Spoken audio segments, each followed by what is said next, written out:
ओम शांति। आज 31 मई 2021।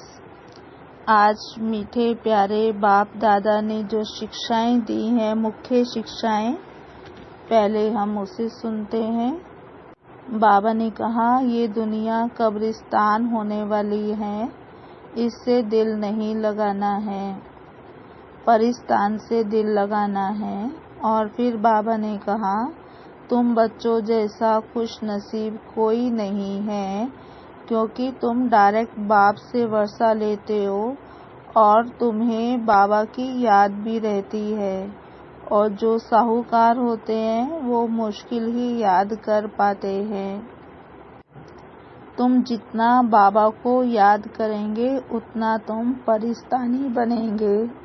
ये भारत परिस्तान था और उस समय और कोई खंड परिस्तान नहीं था और ना ही बनता है। बाबा कहते दुनिया में तो शांति ढूंढते रहते हैं, लेकिन शांति कहाँ से मिलेगी। अब ये सवाल जो है सारी दुनिया का है कि शांति मिलेगी कहाँ से। तो मनुष्यों को पता नहीं है वास्तव में हम आत्मा शांति धाम की रहने वाली हैं और हम आत्मा शांति धाम में शांत रहती हैं। हम तो यहाँ आए हैं पार्ट बजाने और अब हमको वापस जाना है सुख धाम वाया शांति धाम। बाबा कहते हमारा अपना घर है शांति धाम। फिर बाबा ने कहा, दुनिया में अल्लाह को, परमात्मा को सिर्फ ऐसे ही याद करते रहते हैं, लेकिन ऐसे याद करने से कुछ थोड़ा ही होता है। उनको ये पता नहीं है कि बाबा को याद करने से क्या फ़ायदा होगा। वास्तव में परमात्मा के साथ हमारा क्या संबंध है उसे जानते नहीं हैं। और जब दुख आता है तब परमात्मा को याद करते हैं। तो बाबा ने कहा, तुम सब बच्चे एक बाप की संतान हो। अगर हो महसूस करते हो कि हम एक बाप की संतान हैं, तो फिर दुख नहीं होना चाहिए। फिर बाबा ने कहा, इस दुनिया में दान पुण्य भी करते हैं तो अल्पकाल के लिए फल मिल जाता है, सुख का महसूस करते हैं। कोई गरीब है और मुखी है, ऊंचे पद पर है, तो वो भी सुखी है, और साहूकार मुखी है तो वो भी सुखी है। परंतु तुम बच्चे समझते हो, चाहे गरीब हैं या साहूकार हैं, करोड़पति हैं, लेकिन इनका सुख अल्पकालीन है। अब ये सारी दुनिया कब्रिस्तान होने वाली है। तो बाबा कहते बुद्धि में ये रहना चाहिए कि हम जो धंधा आदि करते हैं, वर्तमान समय हम जो धंधा करते हैं या धर्मशालाएं कुछ लोग बनवाते हैं, तो बाबा ने कहा ये सब थोड़े समय के लिए है। जो धर्मशाला आदि बनाते हैं वो व्यापार के लिए नहीं बनाते हैं, वो धर्मशाला आदि तीर्थ स्थानों पर बनाई जाती है। तो बाबा ने कहा तुम्हारा जो सेंटर है वो सबसे बड़ा तीर्थ है, जहाँ से मनुष्यों को सुख शांति मिलती है। बाबा ने कहा तुम्हारी ये गीता पाठशाला, ये ज्ञान, ये सोर्स ऑफ इनकम है और इससे ही तुम्हारी आमदनी होती है ना, भविष्य के लिए आमदनी होती है।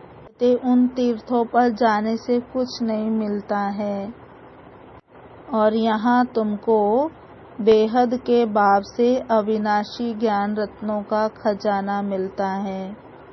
वो लोग समझते हैं कि अमरनाथ ने पार्वती को कथा सुनाई कि भर दे झोली, लेकिन तुम अभी अविनाशी ज्ञान रत्नों से झोली भरते हो। फिर बाबा ने कहा वो लोग कुंभ के मेले पर जाते हैं, गंगा स्नान करने जाते हैं, अमरनाथ पर जाते हैं। वास्तव में सच्चा कुंभ का मेला तो ये है जहाँ परमात्मा हम आत्माओं से मिलन मनाने आए हैं। फिर बाबा ने कहा, बिना पवित्र बने कोई भी वापस घर जा नहीं सकता है। ये ड्रामा की टिक टिक चलती रहती है और टिक हुई ये गई, इन जैसी तीखा कोई चीज होती नहीं।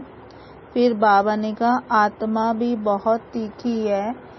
एक शरीर छोड़ा और दूसरी जगह गई, लेकिन अभी मुक्ति धाम में नहीं जाते हैं, अंत में जाएंगे।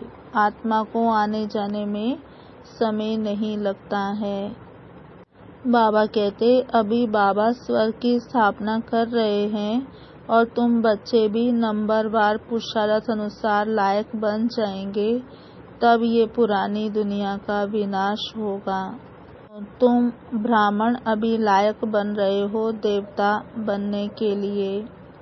फिर जब तुम पवित्र बनते हो तो विष्णुपुरी में जाते हो। तो बाबा ने कहा, पवित्र बनने के लिए बाबा का फरमान है कि मामेकम याद करो और काम रूपी शत्रु को जीतो। बाबा कहते, इस दुनिया में जो भक्ति में साक्षात्कार होते हैं वो अल्प काल के लिए होते हैं, लेकिन मैं जो कराता हूँ वो ड्रामा में नूद है। बाबा कहते, ये ड्रामा अनादि बना बनाया ड्रामा है, जिसमें तुम आत्माओं का 84 जन्मों का पाठ नुधा हुआ है। और बाबा ने कहा कि जो देवताएं हैं वो सतयुग त्रेता में कितने सुखी थे, लेकिन द्वापर से देवताएं भी वाम मार्ग में जाते हैं। तो फिर वहाँ पर दिखाया कि जो देवी देवताएं हैं उनके काले चित्र भी दिखाते हैं, जिससे सिद्ध होता है कि देवताएं भी वाम मार्ग में जाते हैं। कुछ मंदिर ऐसे हैं जिनमें देवताओं के सतयुगी चित्र हैं और कुछ मंदिरों में देवताओं के वाम मार्ग में जाने के गंदे चित्र भी हैं। फिर बाबा ने कहा कि बाबा ही तुम्हारा बाप टीचर सतगुरु है, जो हमको बेहद की पढ़ाई पढ़ाते हैं, और इस पढ़ाई को पढ़कर हम मास्टर नॉलेजफुल भी बनते हैं, और इस पढ़ाई से ही 21 जन्मों का वर्षा भी मिलता है। अच्छा, अब सुनते हैं हम मुरली विस्तार से। ओम शांति। ओम शांति। अब सुनते हैं मुरली विस्तार से। आज बाबा ने कहा, मीठे बच्चे, ये दुनिया कब्रिस्तान होने वाली है, इसलिए इससे दिल नहीं लगाओ, परिस्तान को याद करो। आज का प्रश्न है, तुम गरीब बच्चों जैसा खुशनसीब दुनिया में और कोई भी नहीं, क्यों? उत्तर, क्योंकि तुम गरीब बच्चे ही डायरेक्ट उस बाप के बने हो जिससे सदगति का वर्षा मिलता है। गरीब बच्चे ही पढ़ते हैं। साहूकार यदि थोड़ा पढ़ेंगे भी तो उन्हें बाप की याद मुश्किल से रहेगी। तुम्हें तो अंत में बाप के सिवाय और कुछ भी याद नहीं आएगा, इसलिए तुम सबसे खुश नसीब हो। आज का गीत है, दिल का सहारा टूट ना जाए। ओम शांति। बाबा बच्चों प्रति समझा रहे हैं और बच्चे समझ रहे हैं कि बरोबर यह जमाना अब कब्रिस्तान बनने वाला है। पहले ये जमाना परिस्तान था, अब पुराना हो गया है, इसलिए इनको कब्रिस्तान कहते हैं। सबको कब्र दाखिल होना है। पुरानी चीज कब्र दाखिल होती है। कब्र दाखिल अर्थात मिट्टी में मिल जाती है। यह भी सिर्फ तुम बच्चे ही जानते हो, दुनिया नहीं जानती।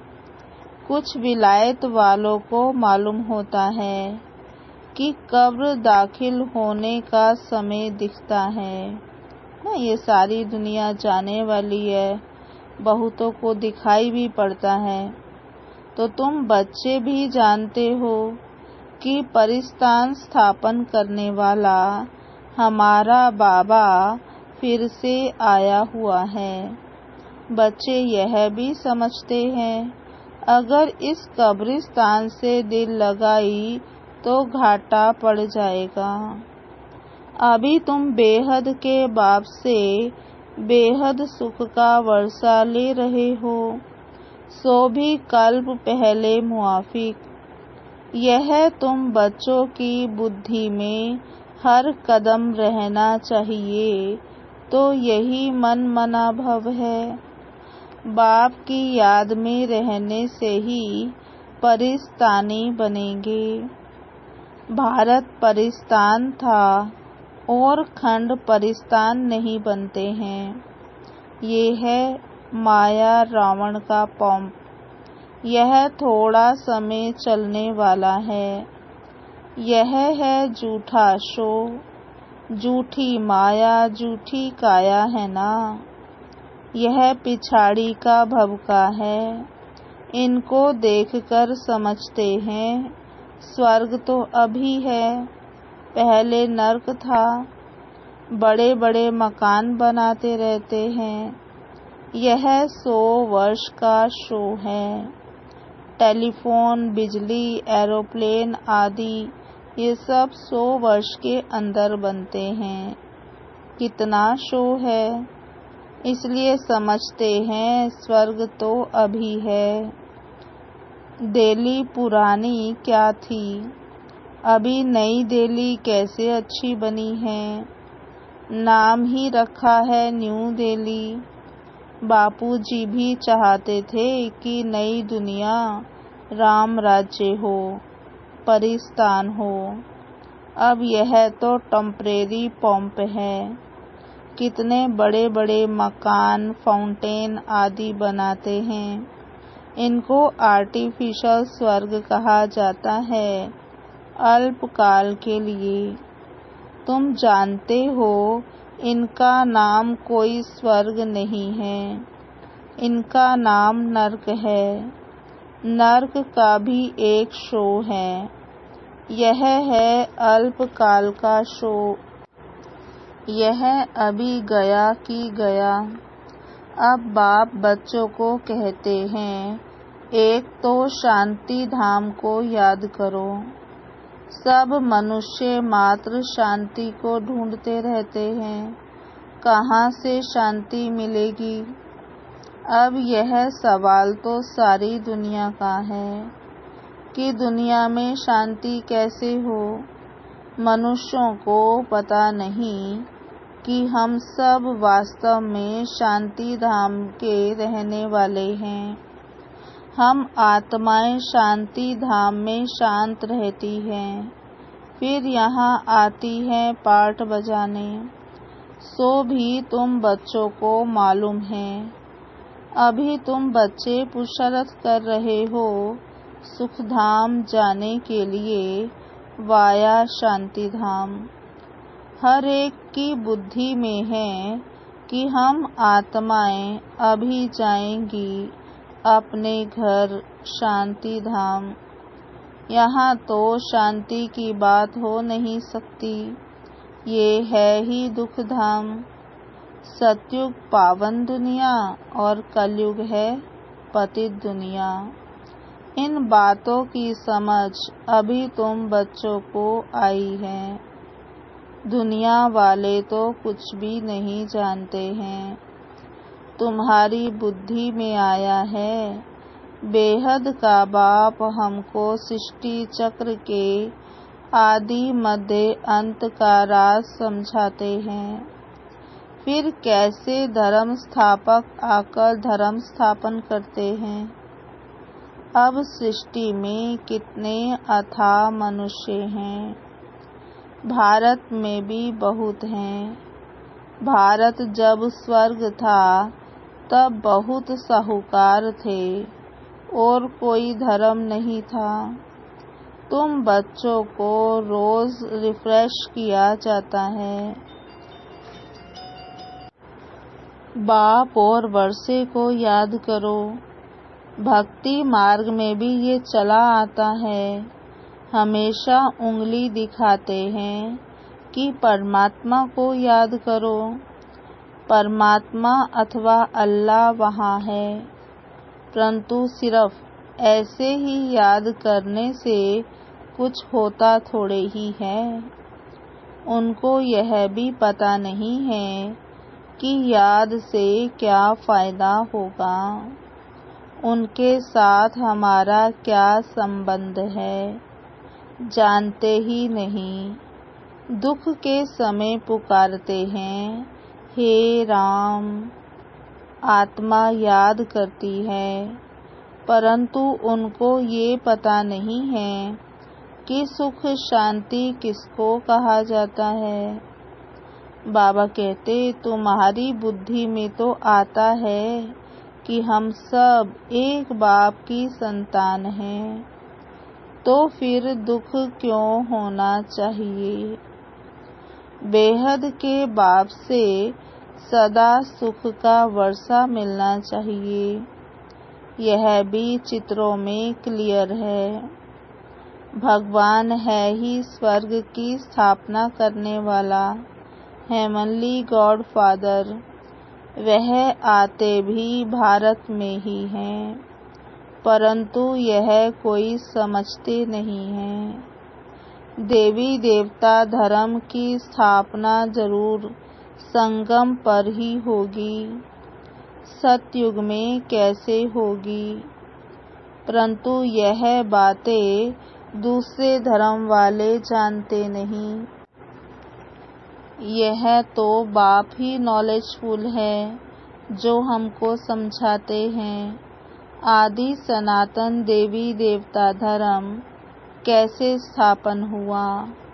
सतयुग की आयु लाखों वर्ष कहने से बहुत दूर कर देते हैं। बाबा कहते, तुम बच्चों को चित्रों पर ही समझाना है। भारत में इन लक्ष्मी नारायण का राज्य था। इन्होंने कैसे कब यह राज्य पाया यह नहीं जानते, सिर्फ कहते हैं ये सतयुग के मालिक थे।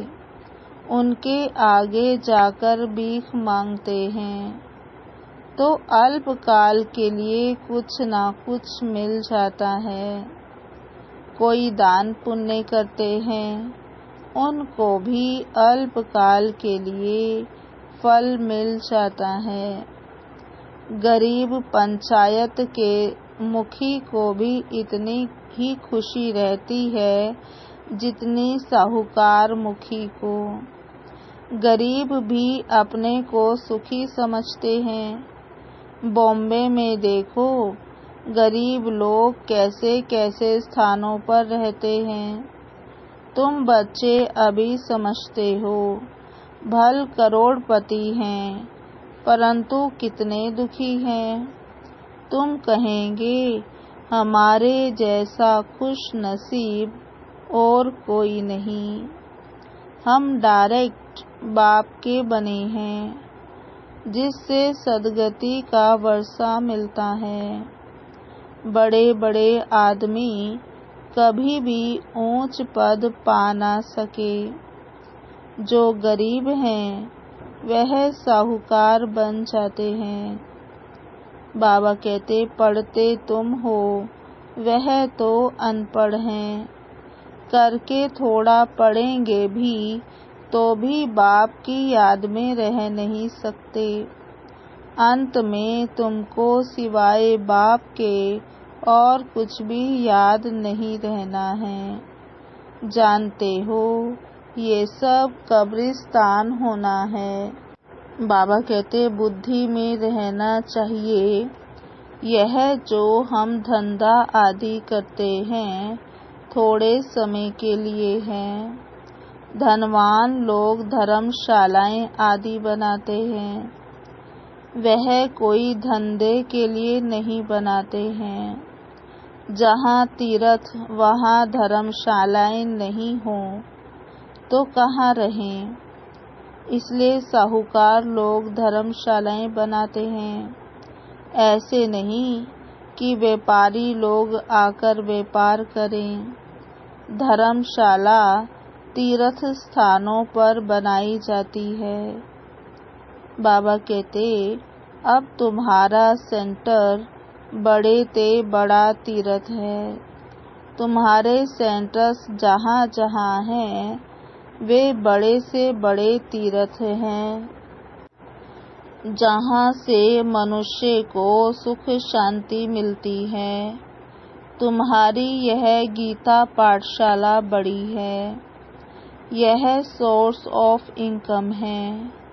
इससे तुम्हारी बहुत आमदनी होती है।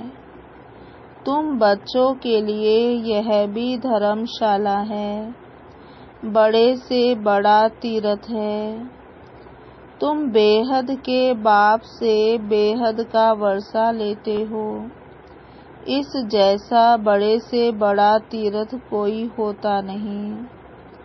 उन तीर्थों पर जाने से तो तुमको कुछ भी मिलता नहीं। यह भी तुम समझते हो। भक्त लोग बड़े प्रेम से मंदिर आदि में चरणामृत लेते हैं।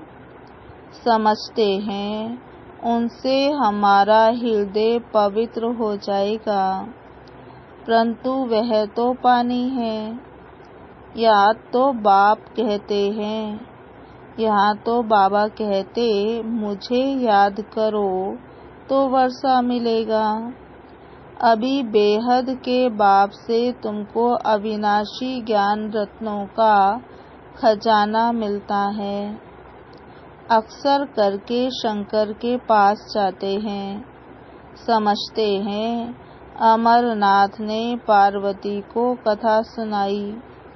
तब कहते हैं भर दे झोली। बाबा कहते तुम बच्चे अभी अविनाशी ज्ञान रत्नों से झोली भरते हो। बाकी अमरनाथ कोई एक को थोड़े ही बैठकर कथा सुनाएगा। जरूर बहुत होंगे और वह भी मृत्यु लोक में ही होंगे। सूक्ष्म वतन में तो कथा सुनाने की दरकार ही नहीं। अनेक तीर्थ बनाए हैं। साधु संत महात्मा आदि ढेर जाते हैं। अमरनाथ पर लाखों आदमी जाते हैं। कुंभ के मेले पर गंगा स्नान करने सबसे जास्ती जाते हैं।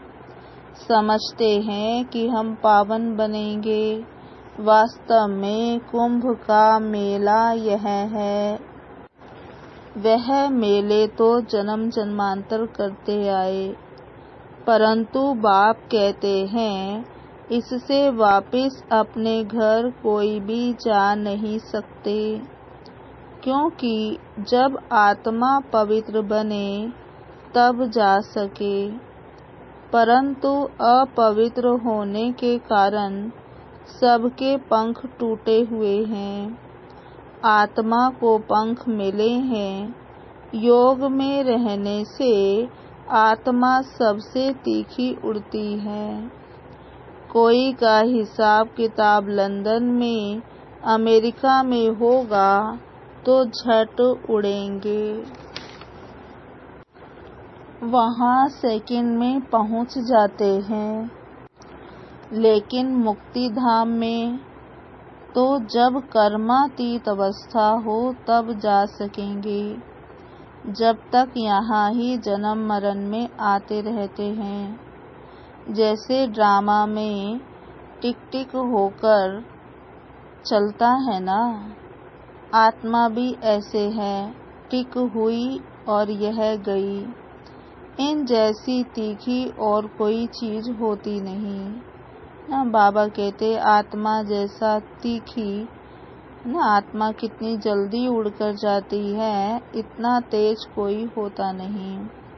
ढेर की ढेर सब आत्माएं मूल वतन में जाने वाली हैं। आत्मा को कहाँ का कहाँ पहुँचने में देरी नहीं लगती। अब मनुष्य ये बातें समझते नहीं हैं। तुम बच्चों की बुद्धि में आता कि नई दुनिया में जरूर थोड़ी आत्माएं होंगी, वहाँ बहुत सुखी होंगी। वही आत्माएं अब 84 जन्म भोग बहुत दुखी बनी हैं। तुमको सारे चक्र का मालूम पड़ा है, तुम्हारी बुद्धि चलती है और कोई मनुष्य मात्र की बुद्धि नहीं चलती। प्रजापिता ब्रह्मा भी गाया हुआ है। कल्प पहले भी तुम ऐसे ही ब्रह्मा कुमार कुमारी बने थे। तुम जानते हो कि हम प्रजापिता ब्रह्मा के बच्चे हैं।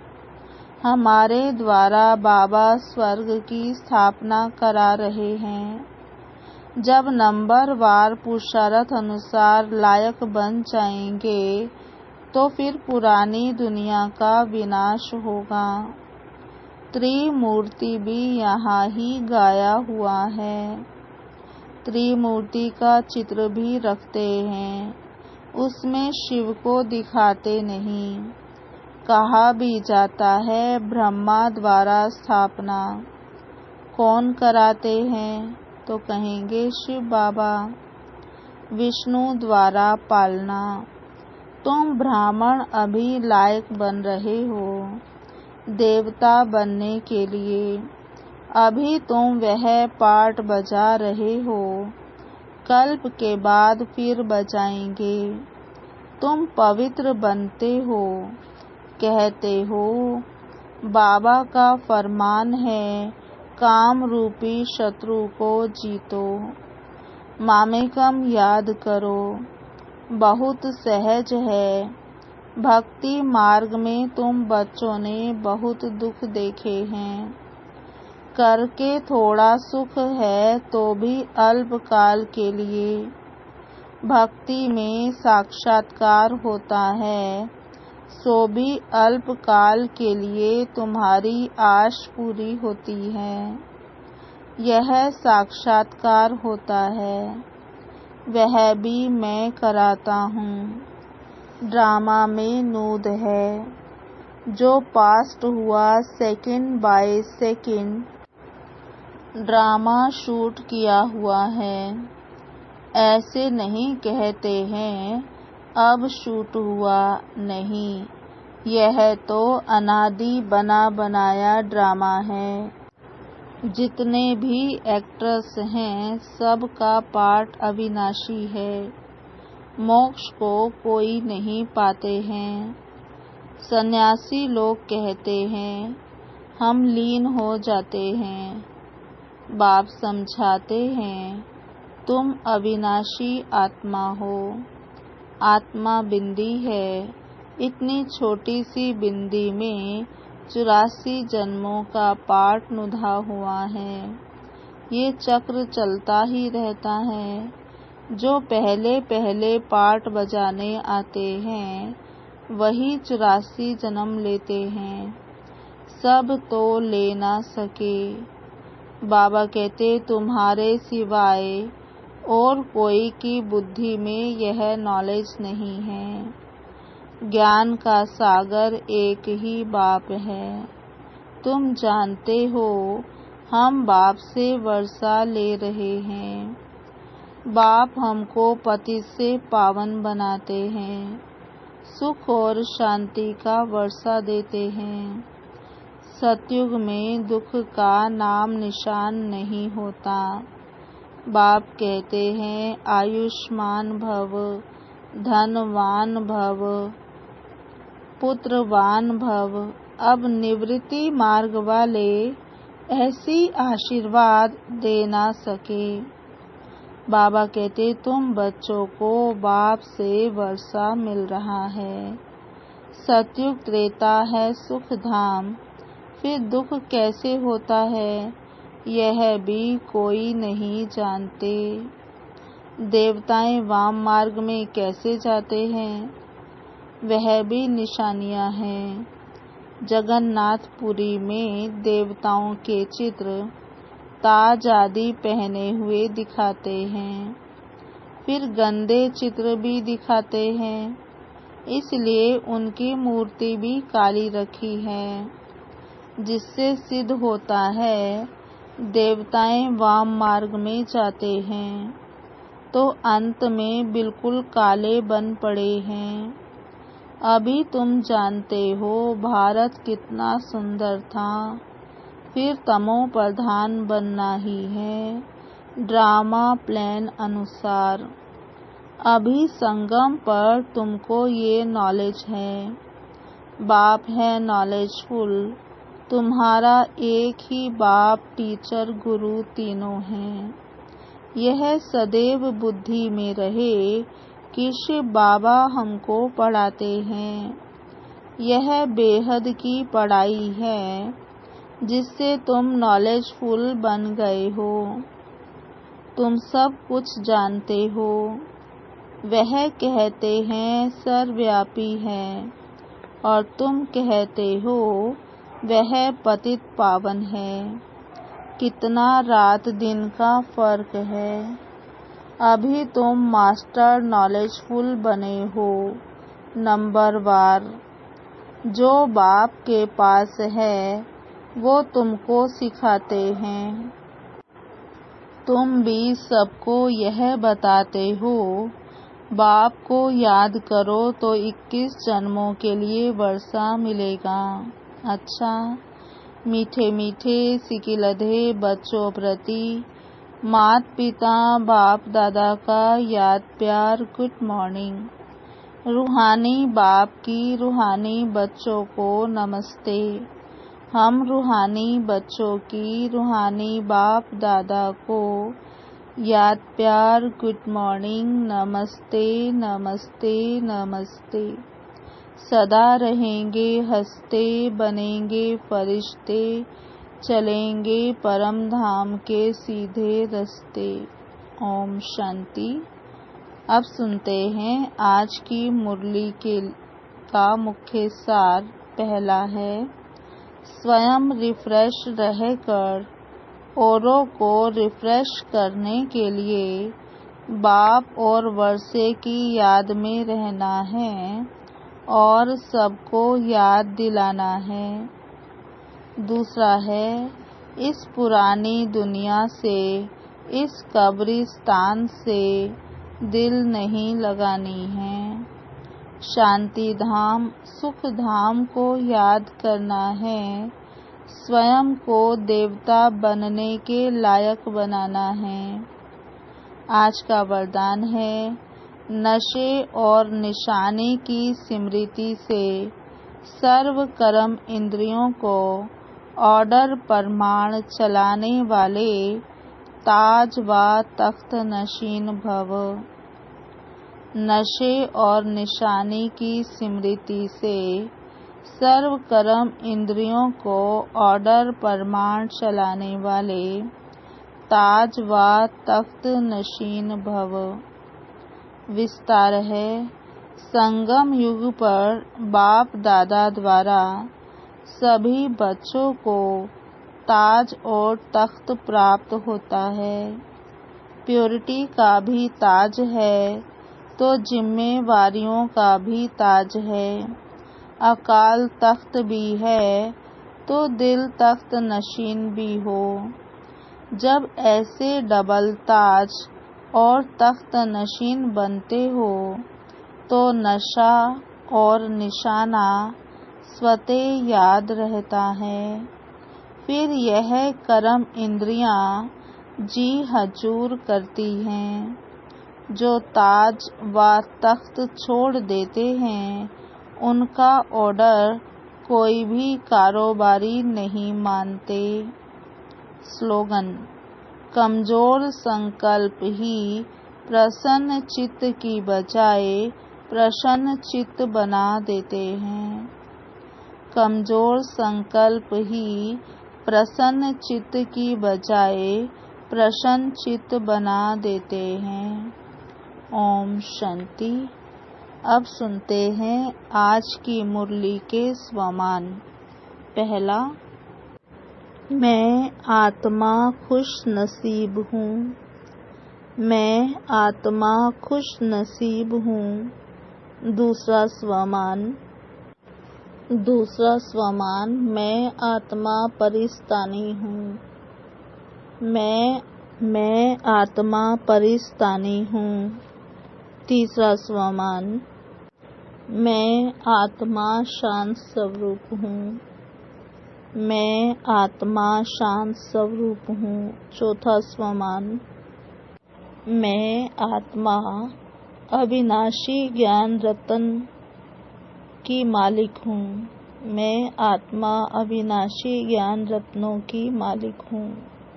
पांचवा स्वमान, मैं आत्मा संपूर्ण पवित्र हूँ। मैं आत्मा संपूर्ण पवित्र हूँ। छठा स्वमान, मैं आत्मा मास्टर नॉलेजफुल हूँ। मैं आत्मा मास्टर नॉलेजफुल हूँ। सातवां स्वमान, मैं आत्मा ताज व तख्त नशीन हूँ। मैं आत्मा ताज व तख्त नशीन हूँ। ओम शांति। अभी हम सभी बाबा को 10 मिनट बड़े प्यार से याद करेंगे।